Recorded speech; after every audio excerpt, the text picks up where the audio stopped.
श्रीगंगाय नमः। श्री सोमेश्वराय नमः। श्री गणेशाय नमः।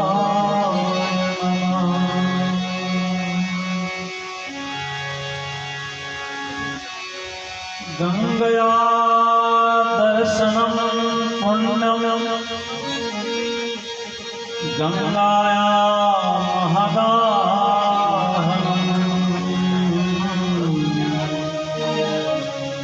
गंगातीरनिवासश्च गंगानाम जपार्चनम्।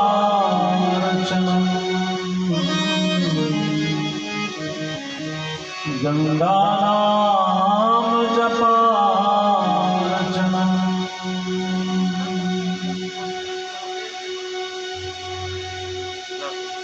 वरहापीडं नटवरवपु कर्णयो कर्णिकारम्। दीपदवासः कनककपिशं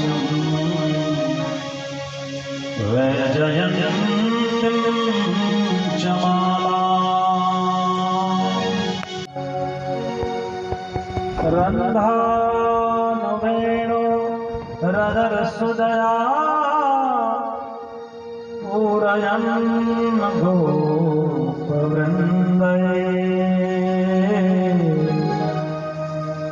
वृन्दारण्यं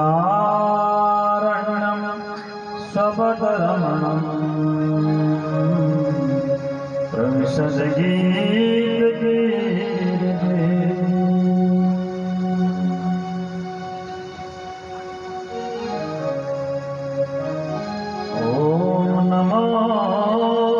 भगवते तुभ्यं वासुदेवाय धीमहि प्रद्युम्नाय निरुद्राय नमः। संकर्षणाय च नमः। संकर्षणाय च।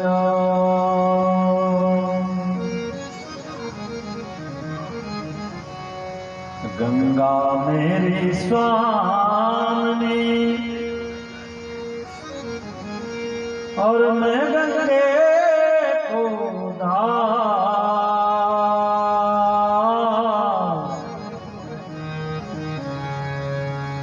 जन्म जन्म मोहि दीयो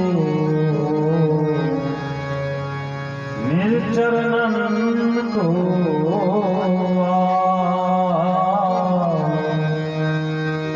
निज चरणन को आइए हनुमंत जी कथा सुनो इतिहास। तुम सेवक रघुनाथ के हम चरणन के दास। हम चरणन के दास। बोलिए श्रीमद्भागवत महापुराण की गंगा मैया की काशी विश्वनाथ भगवान की भद्री विशाल भगवान की जय जय श्री राधे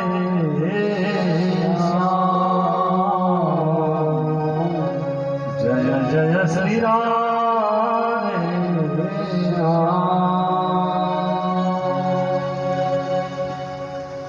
प्रेम और करुणा की यह धारा ज्ञान की गंगा भगवान की भांगमयी मूर्ति प्रत्यक्षा वर्तते हरि ग्रंथ राज के रूप में भगवान योगेश्वर श्री भगवान श्री कृष्ण ग्रंथ अवतार में हमारे सन्मुख विराजमान हैं। हम सबका परम सौभाग्य है कि राजा भोज की यह पावन नगरी, यह नेहरू नगर और यजमान परिवार जिन्होंने अपने पिता की स्मृति में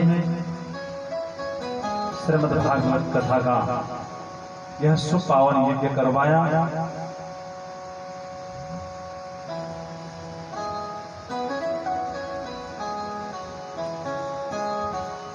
अनेक जन्मों का यह पुण्य उदय यजमान परिवार का, उनकी जो रिश्तेदार हैं, मित्र हैं, बंधु बांधव हैं,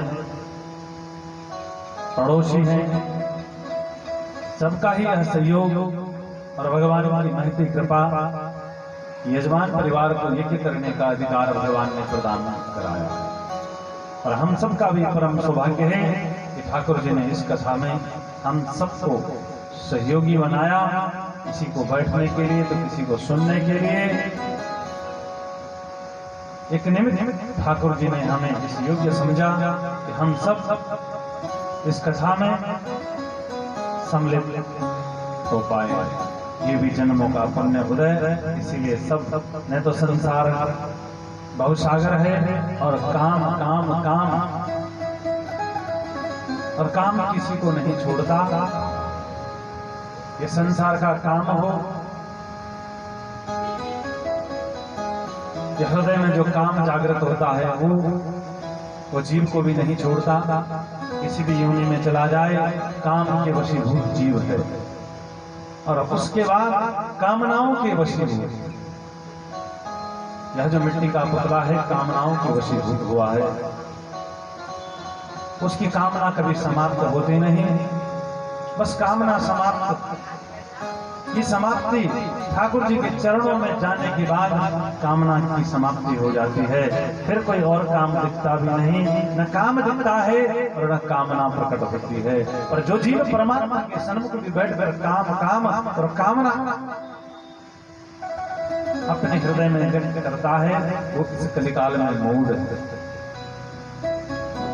भगवान के सन्मुख बैठकर तो एक ही विचार करना चाहिए कि प्रभु आपने मुझ पर कृपा की और मुझे इस योग्य समझा कि मुझे अपने सन्मुख बिठा दिया। कोई तो कृपा है, कोई कृपा का बल तो है, कोई भजन का बल तो है, कोई पूर्व जन्म के प्रारब्ध में तो है, जो मुझे आपने इस योग्य समझा कि मुझे अपने सन्मुख बैठने का सौभाग्य प्राप्त कराया। नहीं तो इस कलिकाल में न जाने लोग कहां कहां बैठने के लिए जाते हैं, पर भगवान की कथा में, भगवान के यज्ञ में बैठने का सौभाग्य भी बड़े भाग्य से प्राप्त होता है। और आज का जो यह पावन दिन है, यह संकट चौथ के नाम से भी जाना जाता है। भादों की यह संकट चौथ है और गणेश जी का यह उत्सव पूरे भारत ही नहीं अपितु विदेश की धरती पर भी लोग गणेश महोत्सव मना रहे हैं। महाराष्ट्र से प्रारंभ हुआ, बाल गंगाधर जी ने यह परंपरा प्रारंभ की और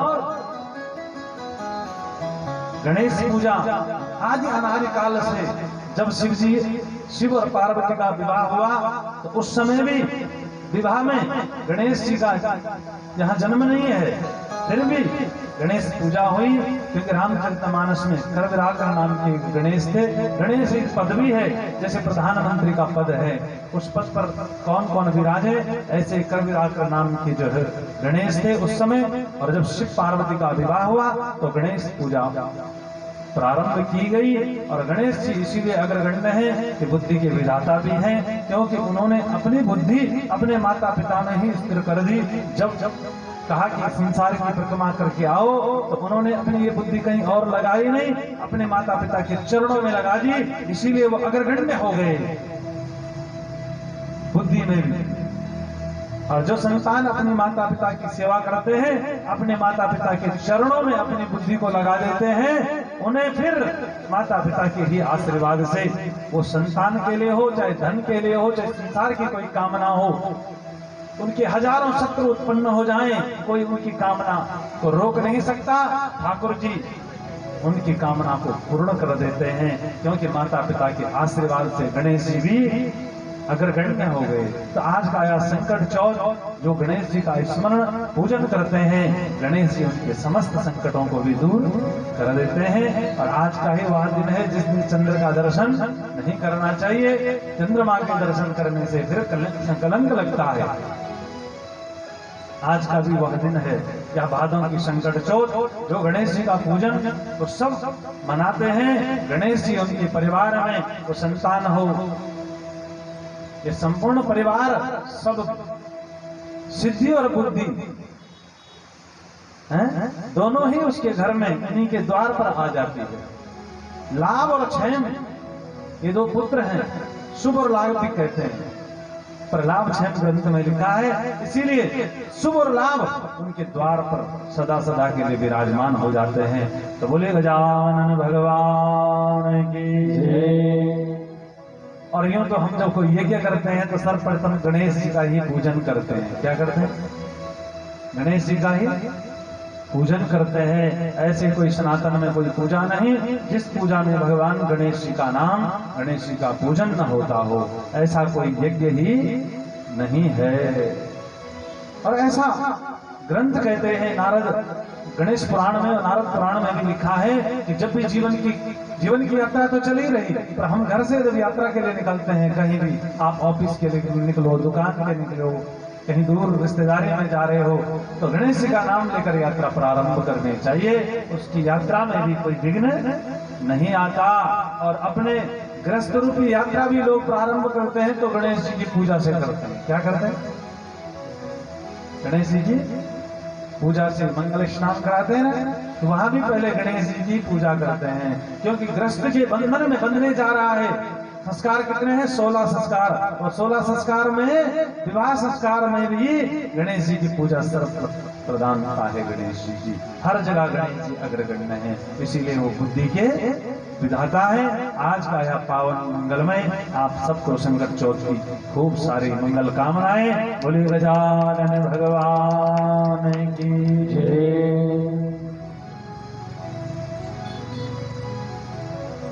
और आनंद का विषय तो यह है कि भागवत की कथा हो रही है और हम जहां बैठे हैं वहां सामने गणेश जी विराजमान हो रहे हैं।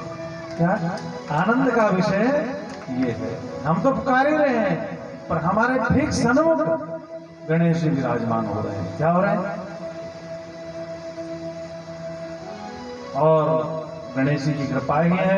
और यजमान परिवार का तो पावन बड़ी कृपा है ठाकुर जी की आप लोगों पे कि आपके इस यज्ञ में भागवत जी तो विराजमान हैं, देवता सभी विराजमान है, गणेश जी भी हैं, पर आज वो मंगलमय दिन भी है और गणेश जी सन्मुख विराजमान हो रहे हैं। और पूरा भारत ही नहीं, अभी तो पूरा विश्व इस पावन मंगल में उत्सव को मना रहा है। और आप तो दो उत्सव में सम्मिलित हो रहे हैं, भागवत जी के मंगल में उत्सव में भी और श्री गणेश जी के मंगल उत्सव में भी। क्योंकि अभी आप कह रहे थे मैं दुकान पर गया तो गणेश जी की पूजा करा, तो और तो दिन नहीं, तो आज का ही दिन है कि आप भागवत जी की पूजा यज्ञ में भी और फिर गणेश जी में भी दोनों दो यज्ञ करने का परम सौभाग्य आपको मिल रहा है। और सभी भक्तों पर कृपा है भगवान की। और गणेश जी की महिमा तो अनंत है। 18 पुराण और 18 उप पुराण है। उप पुराणों में गणेश पुराण भी है, जिसमें गणेश जी की अनंत कथाएं हैं।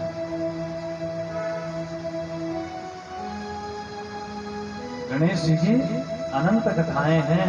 एक बार भगवान श्री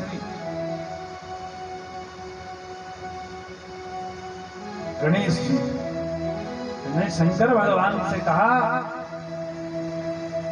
एक बार आप मेरे पुत्र हो जाओ और एक बार मैं आपका पुत्र हो जाता हूं।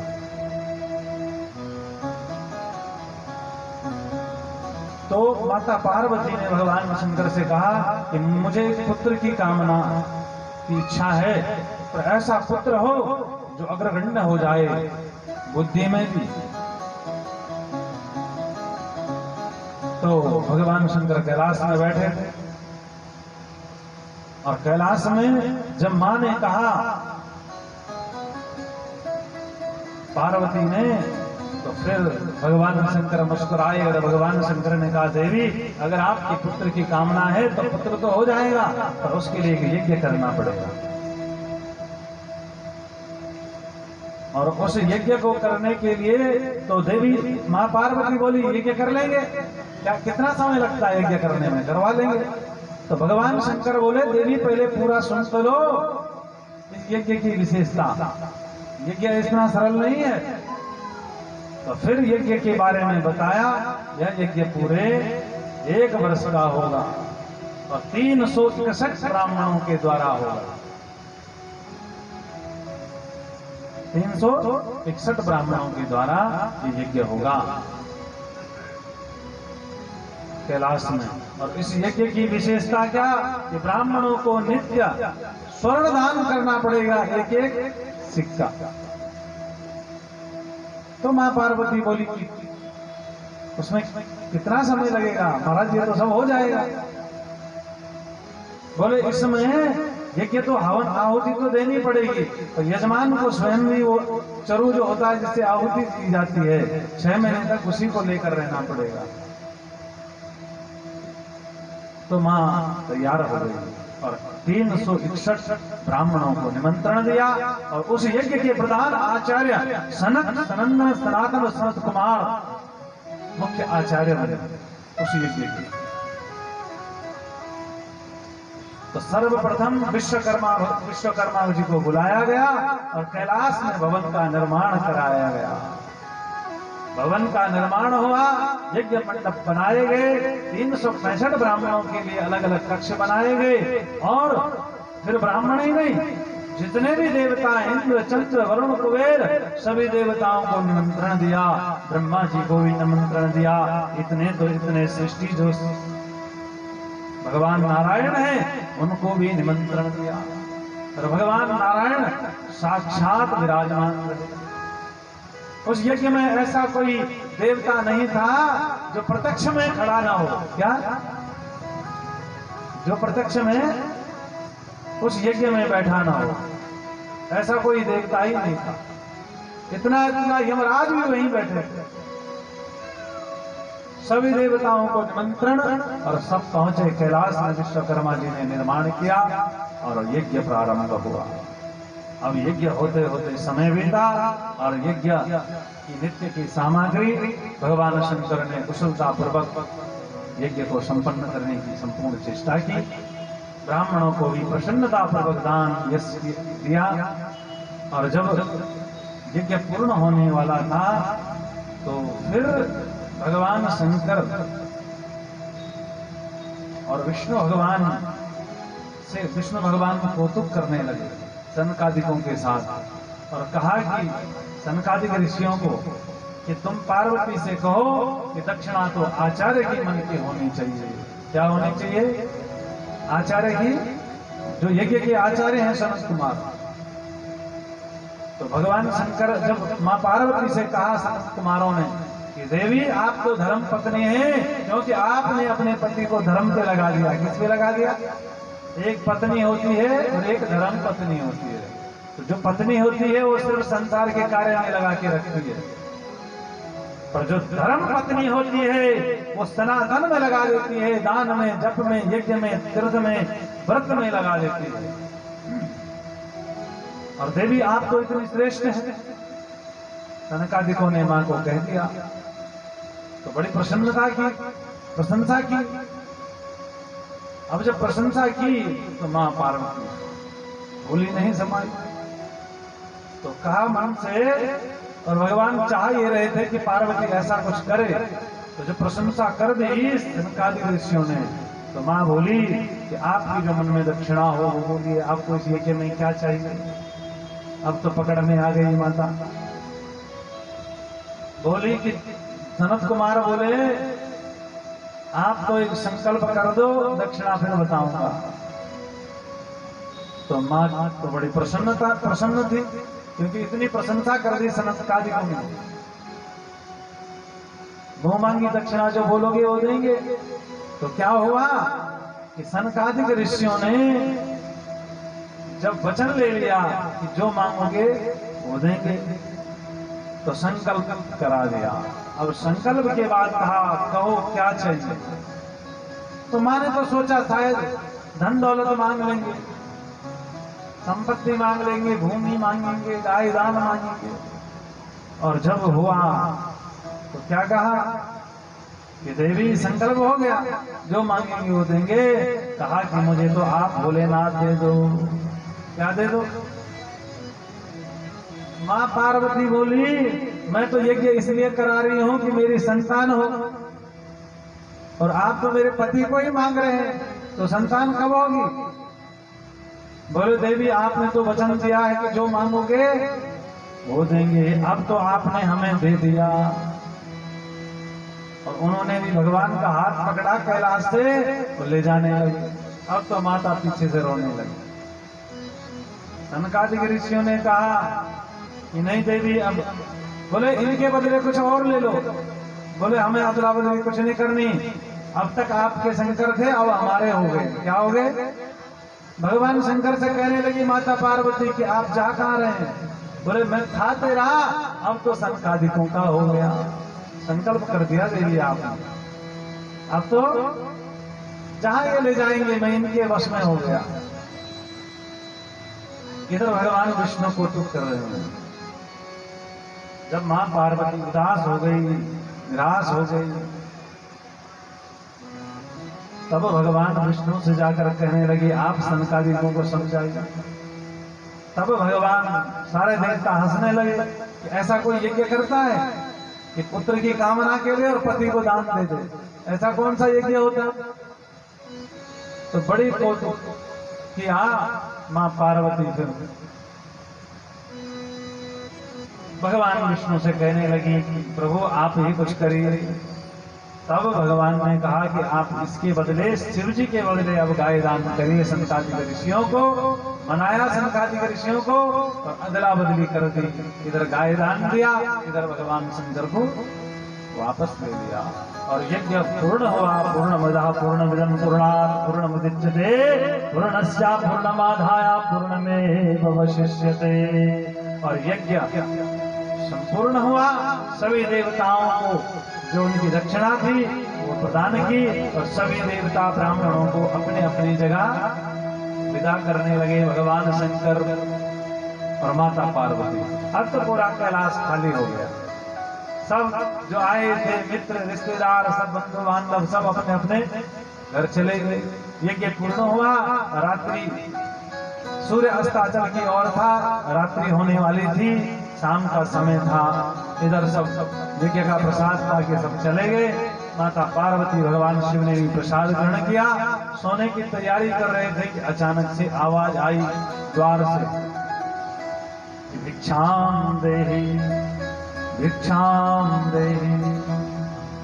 और भिक्षाम की आवाज सुनी तो भगवान शंकर ने कहा देवी कोई भिक्षा मांग रहा है, तो जाके देखो द्वार पर।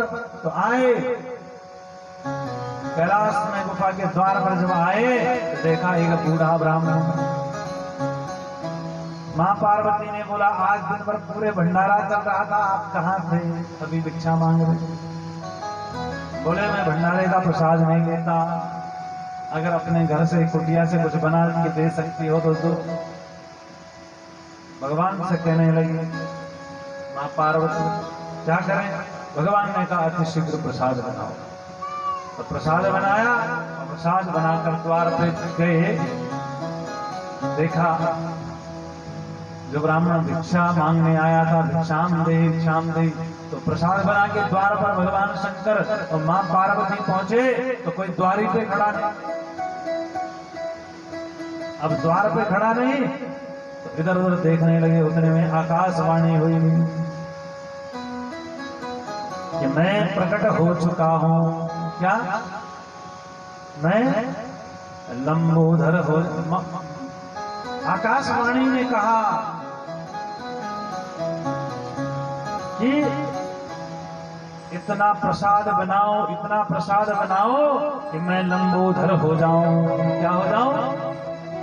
लंबोदर हो जाऊं। इधर जो प्रसाद था वो तो कम लेके गए द्वार पर इतने में भगवान जो ब्राह्मण था वो भगवान श्री कृष्ण थे, और कृष्ण ही वही कृष्ण भगवान अंदर